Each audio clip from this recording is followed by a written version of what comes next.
Magandang araw sa inyong lahat at welcome sa aking channel. Vice Comedy Club, nagdiwang ng first year anniversary. Inulan ng pagbati ngayong araw ang Vice Comedy Club na pagmamayari ng Unkabogoable Star Vice Ganda na nagdiriwang ng kanilang first year anniversary. Naging tahanan ng masasayang gabi at makukulay na performance ang Vice Comedy Club. Isa sa mga nagpost ng pagbati ay ang mga comedian performer ng nasabing comedy bar. Marami rin ang nakapansin na tila wala sa ginawang meeting sina MC Moa, Lassie Marquez at Chad Kines.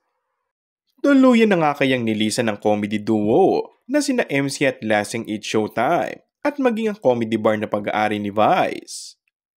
Ilang linggo na kasing hindi napapanood ang dalawang komedyante sa Kapamilya Noontime Show, kung saan naging regular co-host sila mula noong 2024. Hindi na rin nagpe-perform ang dalawa sa Vice Comedy Club, maging sa selebrasyon ng anibersaryo ay no-show din ang dalawa.